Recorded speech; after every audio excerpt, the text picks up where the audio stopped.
Good morning, everybody. Welcome to the latest edition of Talking Ball. It's 26th of May. I'm Joe, joined by Jamie and Steve. Hope you're both well, gentlemen. Yeah, good, thank you. Yeah, well, good, thank you. Cool. So we're starting a little bit later than usual today. A few bits going on at our end, so hopefully that hasn't put you out of sync. But let's get stuck into the latest headlines to start the session. So the Fed yesterday committed to move quick on interest rates, getting them up to that 2% level. Pretty much everybody in the minutes yesterday confirmed that they backed a 50 basis point rate increase, and most backed a further 50 basis point increase at the next two meetings, with the central bank needing to expeditiously move to neutral. The minutes also noted that inflation risks were skewed to the upside and policy may need to be restrictive, although there was still a high degree of uncertainty. In terms of what that did to the US yields, that kept them fairly contained. They settled around 2.75%, with hopes that inflation will be brought back under control. Lower yields limited the scope for dollar gains, and that continues to be in corrective phase, as we'll come on to when we get to the charts in a moment. With regards to the ECB, the chief economist Lane stated that the increase in household inflation expectations is a concern, as we all know, and it's appropriate to normalise monetary policy. He added that the speed of the policy moves after the third quarter will be decided depending on the economy. In terms of the Bank of England's approach to inflation, obviously we know there further interest rate increases are needed, but the chief economist Peel in the UK stated that too much tightening would increase the risk of a deep depression, which would be very costly.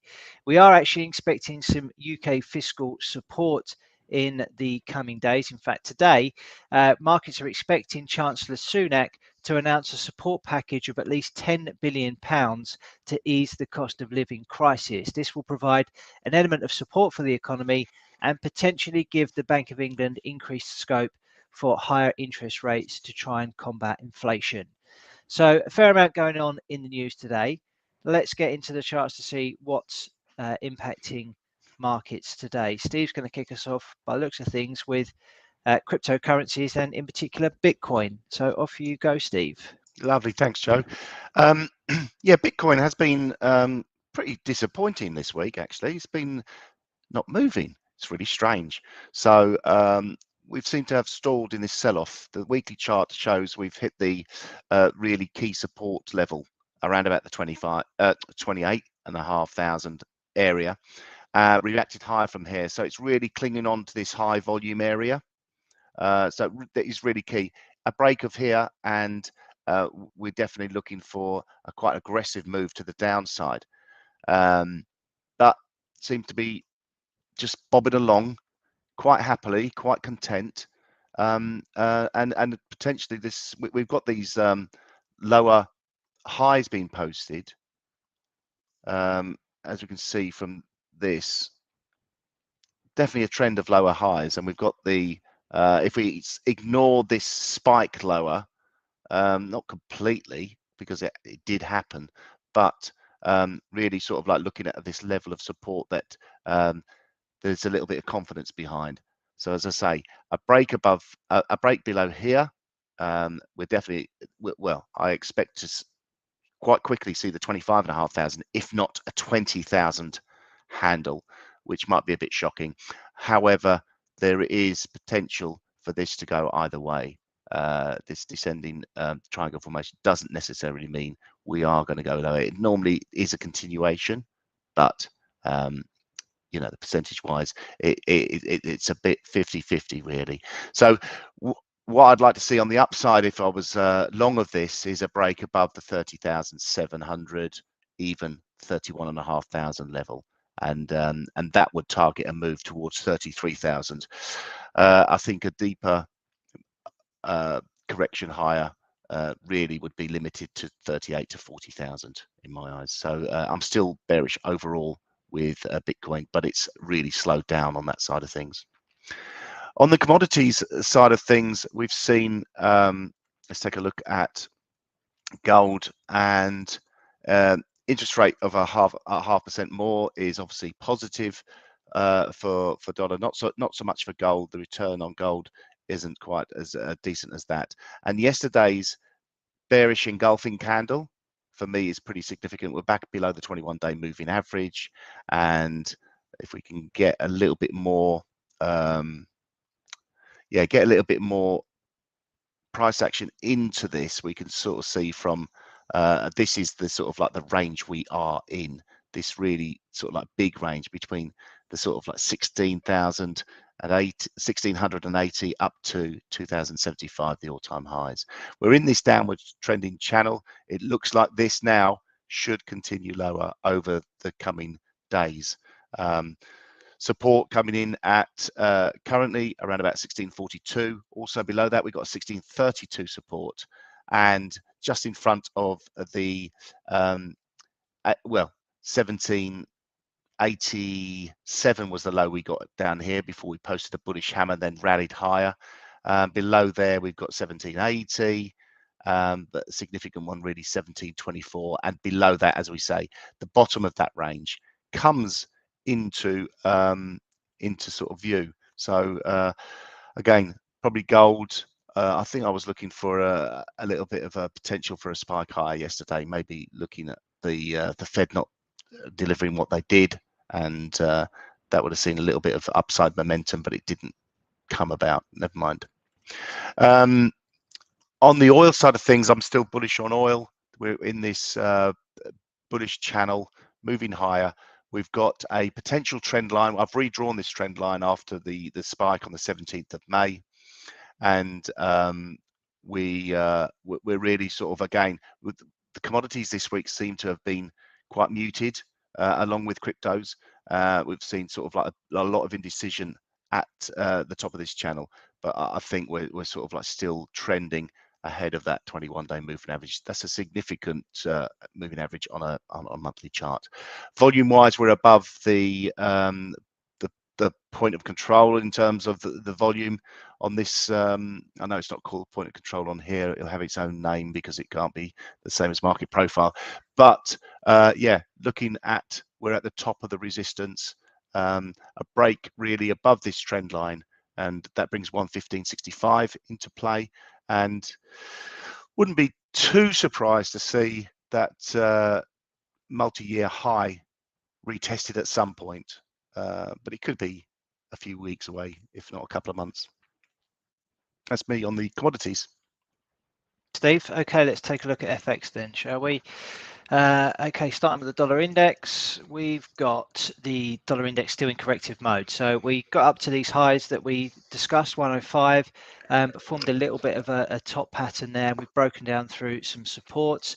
Yesterday we did post some green, but it was well off the best levels of the session, and we are slightly lower again today. So it feels like, you know, we are seeing a bit of a retracement here, or in the process of forming this retracement. I've got the 38.2 Fibonacci level highlighted here on the chart, which takes it back below 100. So I'm not saying this is going to happen immediately or in a straight line. It may be quite an orderly correction that we see take shape over the coming weeks, but I think we're going to stay in corrective mode on this for the time being, but overall still remain pretty positive on the outlook for the dollar. So we could see a little bit of an unwinding there.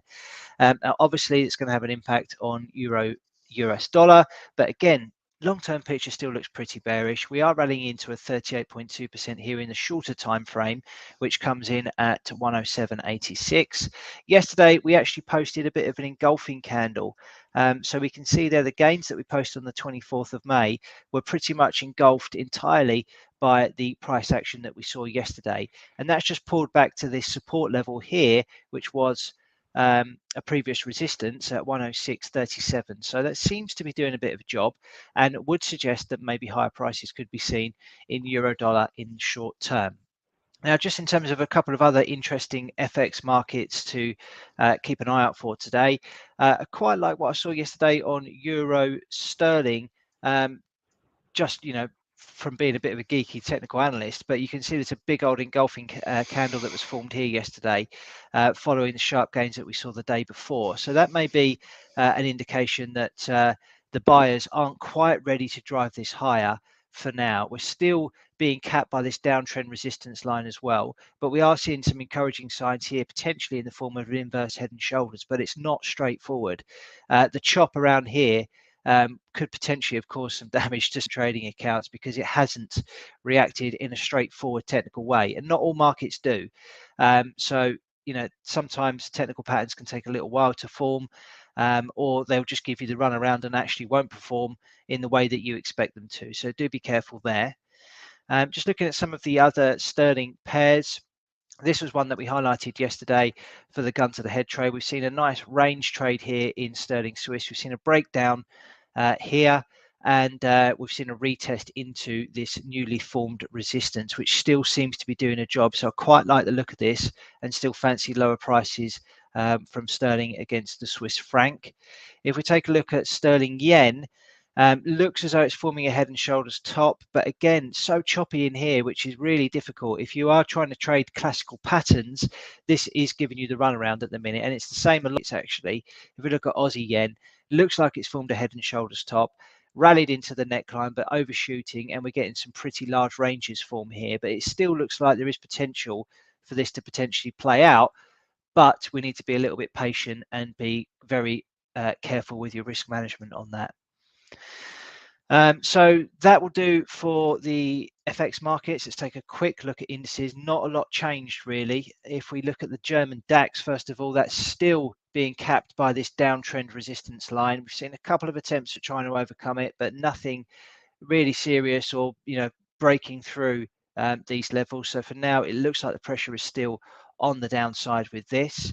We talked a lot about the S&P and the Nasdaq over the last couple of sessions, particularly the Nasdaq, because it's trading at this 50% Fibonacci retracement level of the entire move from the lows of the pandemic to the highs that we posted late last year.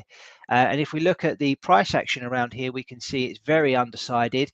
But still holding on to this level on a closing basis. So there is potential, as long as this continues to hold, for maybe a corrective bounce in the Nasdaq. But overall, I still think the outlook remains bearish, and any move to the upside is only likely to be a corrective one. If we get a break on a closing basis below this 50% Fibonacci level, then that for me would confirm the bearish bias in the market at the moment, and we can start eyeing up a move down towards this 61.8% fib level at 10,500. On the S&P 500, little bit choppy as well here, but still looks to be performing a bit better maybe than the Nasdaq. But what I can't ignore is this big head and shoulders top pattern on the S&P 500. So I think this is going to continue to contain price, and any moves in the short term are going to only be corrective. If we can overcome this resistance here at 4,097, then I may be ready to potentially invalidate this view for a short period of time. But for now, for me, it looks like the opportunities still remain on the downside with this. That's it on the indices. Jamie, over to you on stocks. Cool. Thanks very much, Joe. Yeah, it was a bit of a slightly quieter day on the stocks than we've had in the last month or so. But we'll dive into a couple of things, starting off with our biggest gainer and loser. Our biggest gain today is this BKSY, Black Sky Technology, which was up 97%. Again, this is in a bit of a downtrend, but sometimes, an event can happen or something that can really change the direction of a stock or whatever asset, really. So, yeah, a really nice day for BKSY. On the flip side of that, this is Verica Pharmaceuticals. We know pharmaceuticals can have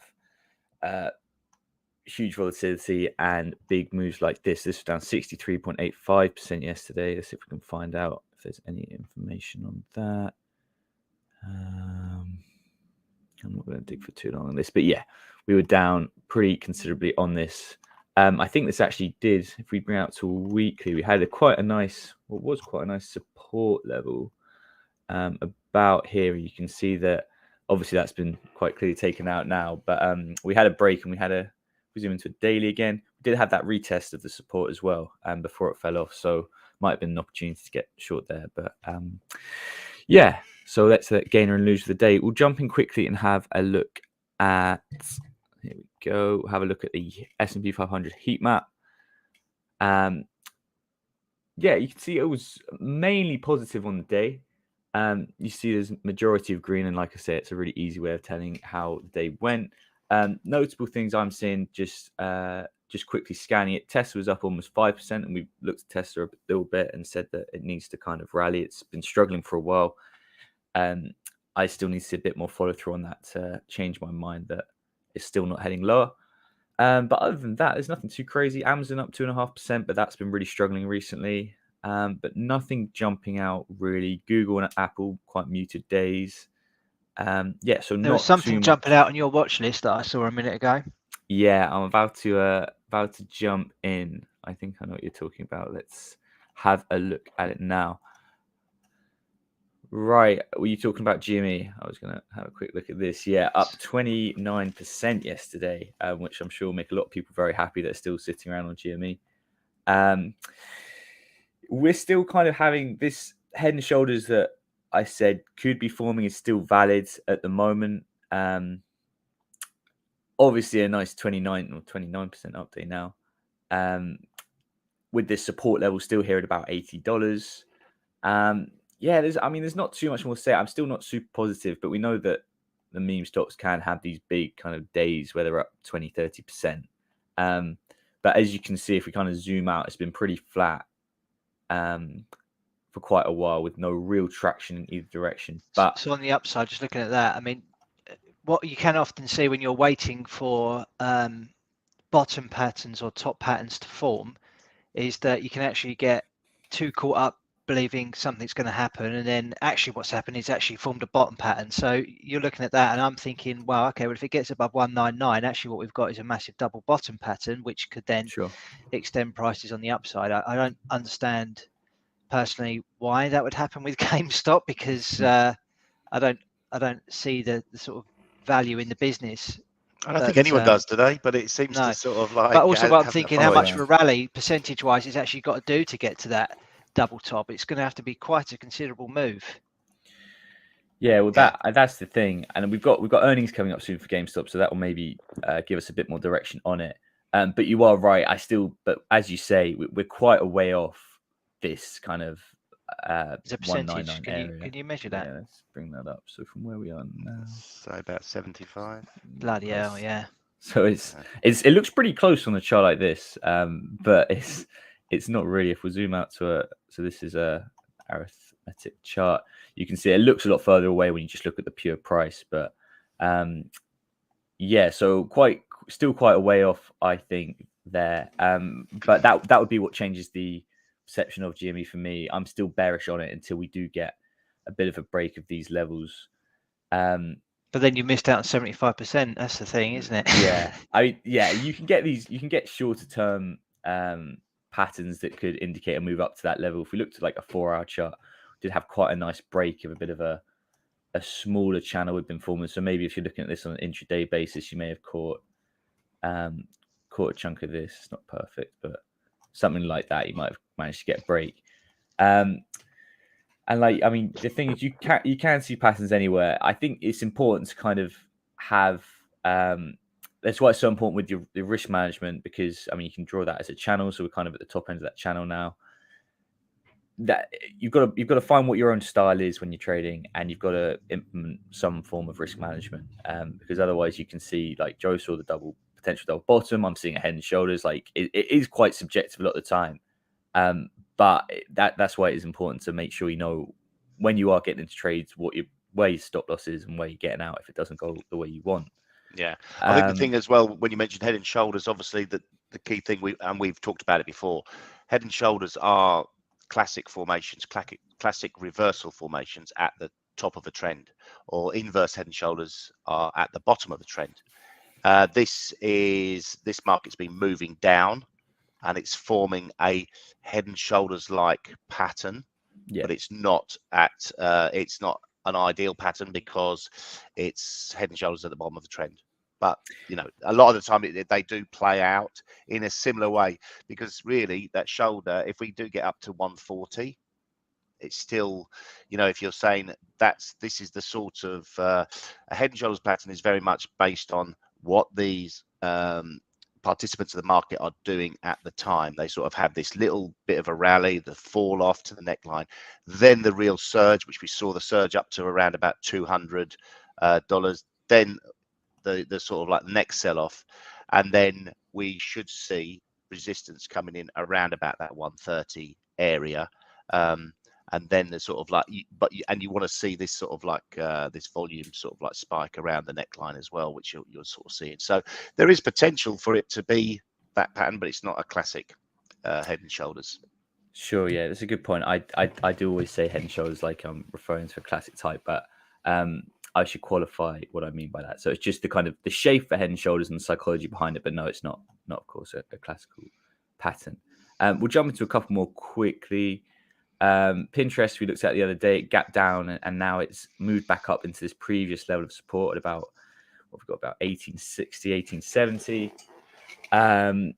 Pretty high volume still, so we'll see. We have obviously got this gap open, so maybe looking for a gap fill. We'll see how it plays out the next few days. Coinbase wants to look at this.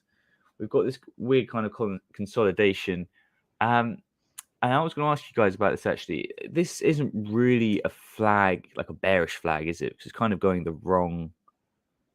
Yeah, if anything, it's a bullish flag. Yeah, it's from these lows. It's kind of comes a bullish flag, but I think it's quite extended now. That sort of channel to the right is classically like a flag pattern would be a little bit shorter in relation to the actual up move. So the up move is just like the pole of that flag is like you see maybe what chart are you on now? This is 1 hour. 1 hour chart. So you've got like say 20 candles forming that pole. Then the actual flag itself should be less candles. Sure. You don't want it to be too top heavy. This is like this extension to the right is taking a lot longer. But it's still sort of, again, it's a little bit like the previous formation we were talking about. It still has that potential. It's still the same shape.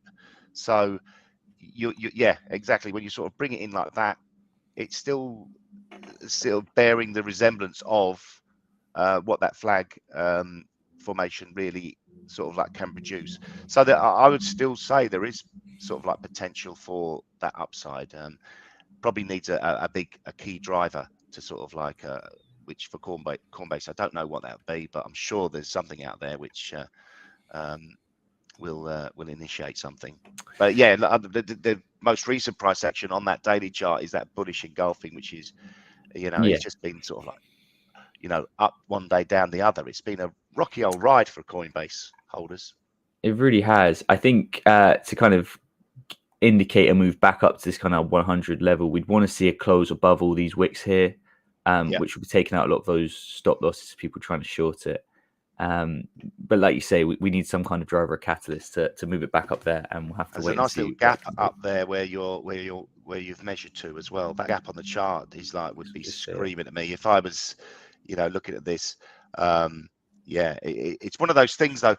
If you wait for the close above those highs, will the move already take them out in one day? It feels like that. It feels like it's that sort of stock has got that potential. There'll be something like really key which goes, bang, this is the news that has been building. That's like we other people may have known about because they're maybe accumulating a position here. But then it's out in the news and it's just one big candle takes it out. So from a risk reward perspective, there's if you've got a feeling either way, bearish or bullish, there's good potential here, because once this channel breaks, there should be a really, really decent move, either higher or lower where it fails, higher when it doesn't fail. So very interesting price action. Yeah, no, for sure. Thanks for that, Steve. We'll do a couple more quick ones.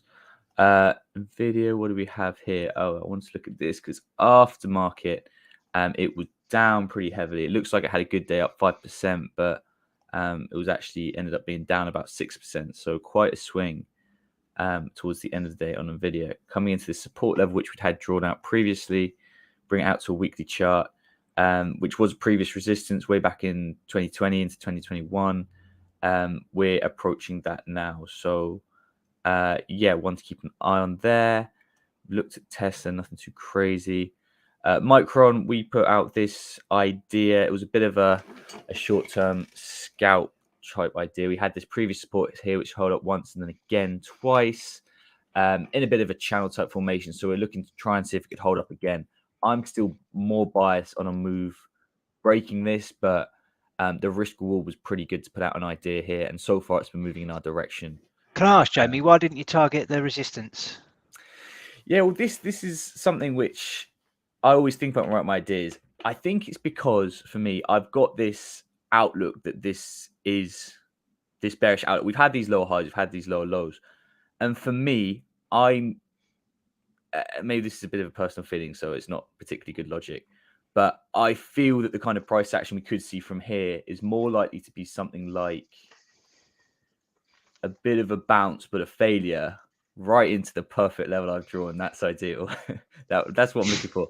And then kind of back down, and then kind of a bit of a descending triangle, bang, bang, and then just to kind of go down here. That's kind of, you definitely could target the resistance, and I think that's where I put my second target, Right. which would obviously get you some really nice, a bit more risk reward on that. But I just, from looking at a lot of stocks, and I obviously put out stock ideas each day, quite often with these patterns, I find, and perhaps it's not a hard and fast rule, is that after it's kind of been tested a few times, the general trend, it does start struggling to get back up to those levels. But yeah, you make a good point. You certainly could target this resistance, but yeah, I chose not to on this occasion.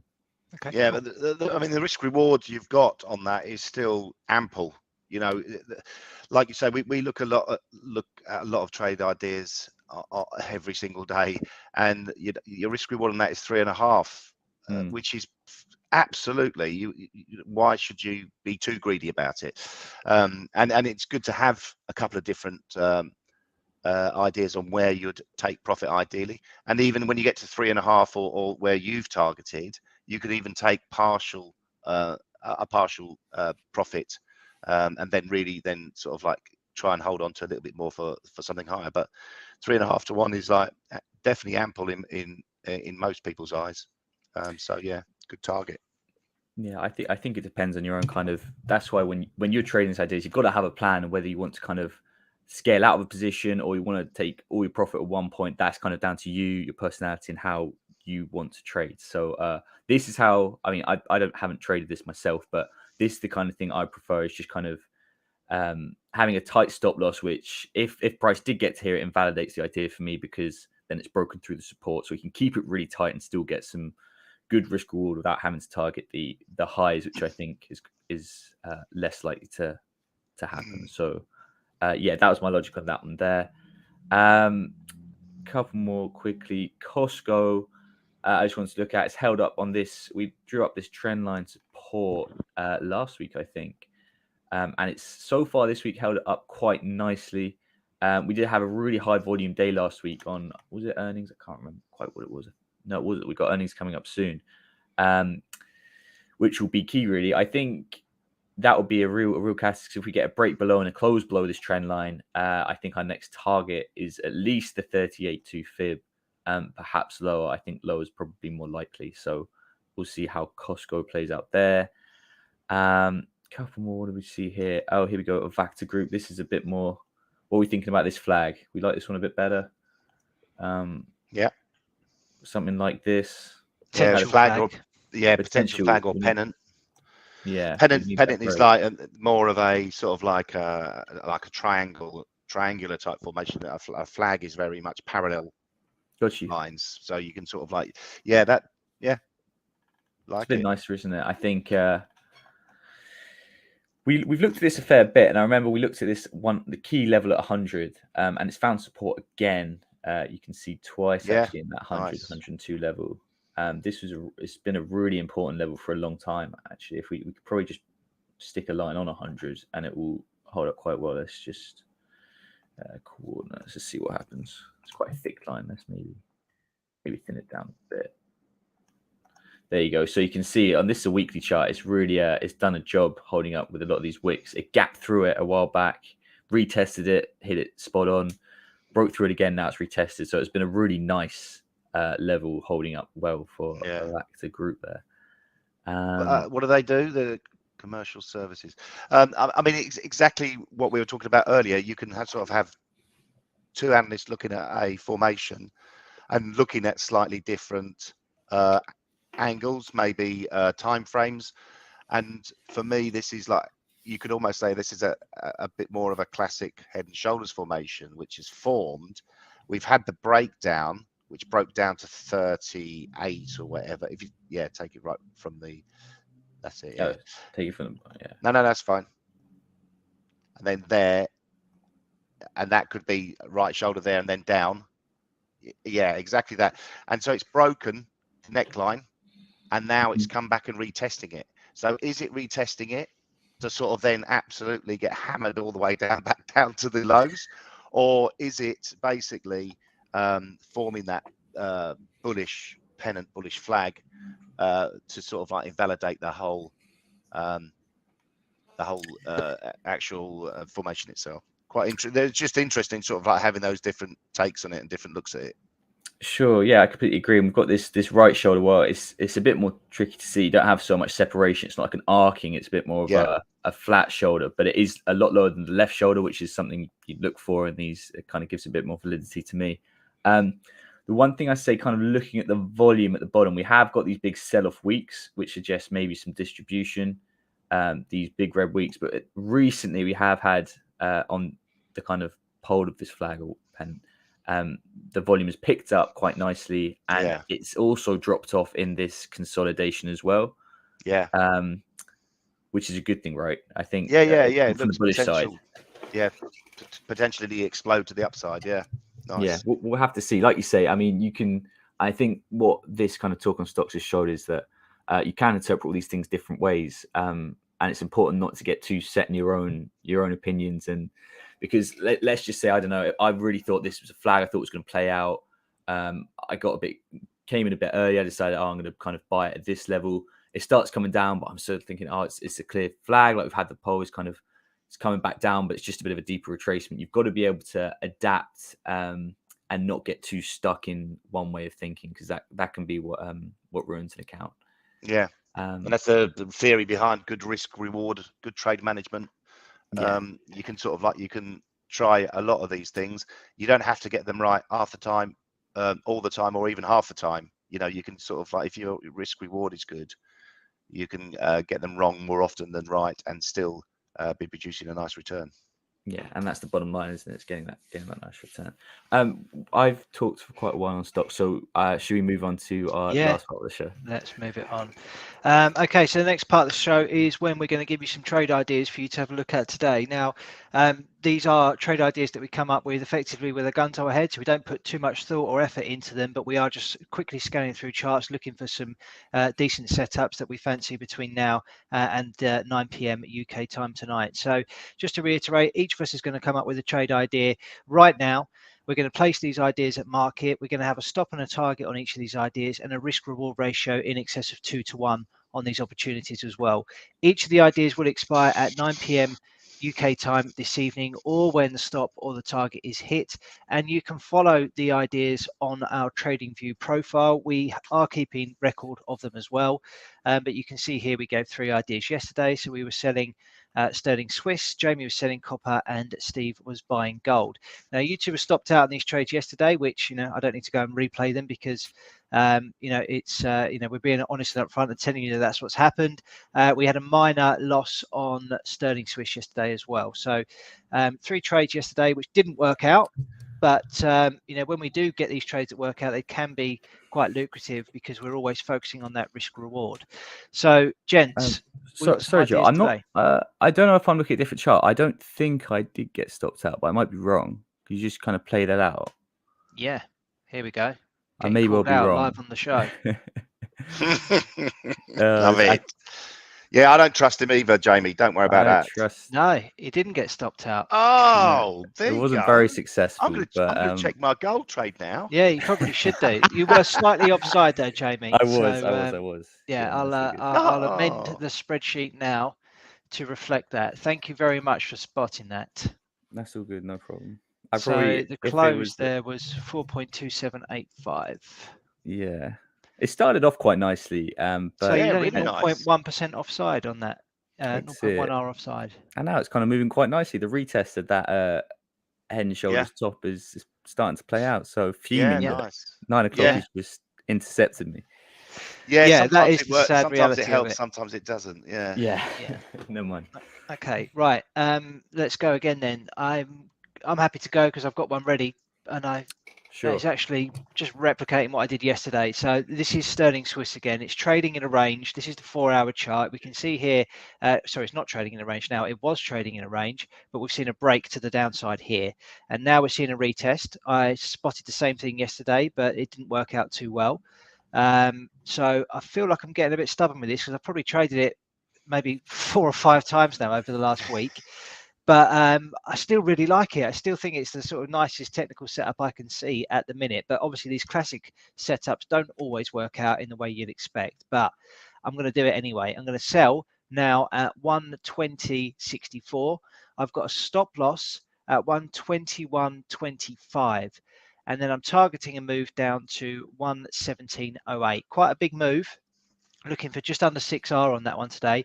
How I've come up with that is just a simple measurement of the high of the range to the low of the range projected lower to give us a measured move target. So that is my trade idea again today, and it's ready to go. It's going to be published straight away onto TradingView. As you can see here, it's moved a little bit because Jamie was talking too much about flags, but let's get that on there now for all to see. So if you're following that, good luck, and I'll hand it over to one of you guys now. Jamie, do you want to go? Yeah, sure, I can go. So I was actually looking at something just before I started talking about flags, and it's pretty much already been stopped out. So I'm glad I did talk about flags. But what we're looking at now is euro against the pound. We've had this move up. It's been a little bit up and down sideways, but we've come back into this 50% retracement of the move up. We hit it, and then we've hit it again. I quite like that. We've got a bit of a lightning bolt action, and this hourly candle is looking more positive. So with a bit of a trend line support, I know it kind of broke through here. The previous resistance becoming support. There's enough here for me to say, after kind of 2 minutes of looking, that this will do for my gun to head trade I did today. So we are going to buy euro pound at current price. Oh, no, I'm messing it up. And target those highs, which perhaps we won't get to today, but anything can happen. So we're going to buy at 0.8501. Our take profit is going to be at 0.8586, and our stop loss is going to be at 0.8482, which gives us a 4.47 risk reward if we do see that play out today. So yeah, looking for a move higher on euro pound today. Nice one.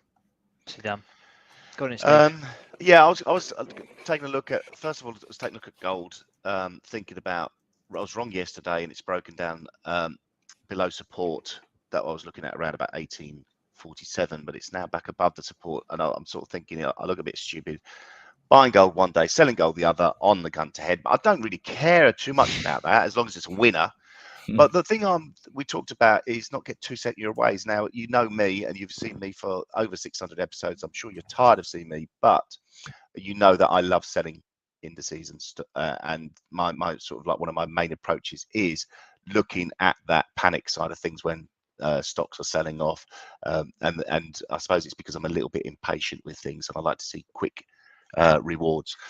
However, I'm actually looking at the indices, and I felt like this over the last week. Felt a little bit more friendly towards them. Now, if we look at the daily chart on NASDAQ, it looks like we're stalling around about this 50% fib retracement level. We've seen quite positive looking candles, these like higher lows on a sort of like over the last week or so. And a little bit of indecision yesterday, but it still felt like a bullish inside day, and a slightly positive this morning. Now, I see sort of like if we bring this in, we're talking about this head and shoulders formation, and the neckline probably been up around about 12,700. I'm not going to measure it out exactly now, but I still think from a risk reward perspective, we could see a little bit more on the upside if we do get a break, I mean, for me, this could be a double bottom as well, breaking above 12,100. That would be that should lead to further upside. We've had the interest rate hike overnight, which is the markets have taken quite positively from an indice perspective. So yeah, I'm going to go for stop waffling and go for a buy trade idea in this. Now, got a nice trend line form there. Also, potential trend line. Well, nice trend line form there. There's 3 points on it, so yeah, that's good. But I want to be a little bit more aggressive with this, obviously, like I do. I'm going to buy Nasdaq here at 11,907. My stop will be where is it? 11,807. Oh, why has it changed? Well, change that to 7. That's it. That's more like it. And my target is going to be 3 to 1. I like a 3 to 1 number. My target is going to be 12,207. So buying Nasdaq at 11,907. Stop is at 11,807. Targeting a move to 12,207. That's my trade of the day. Gunter challenge. Superb. Okay, so 3 trade ideas for everyone to check out if they wish. Please bear in mind the speculative nature of these trade ideas and you know, the method that we use to come up with them when you're considering what to do. But hopefully you stuck around long enough to see those trade ideas, because we're on a bit of a bumper session today, up to 42 minutes. So let's quickly wrap it up now with the final bits of information that we think you'll need today, and that is the latest economic data coming out from various parts of the world. On the calendar today, we've got US jobless claims due out at 1:30 UK time, and that's accompanied at the same time by the latest US GDP reading for the first quarter. So that could potentially create some volatility in the market, so please be aware of it. We don't have much out in the coming days until, in fact, next week, when we start ramping up the you know, the more important data points. So a couple of bits to keep an eye out for today. So please trade safe if you are involved in markets today. Okay, gents, let's wrap it up there, and we'll be back tomorrow morning with some more. Lovely. Thanks, Joe. Cheers. Bye bye.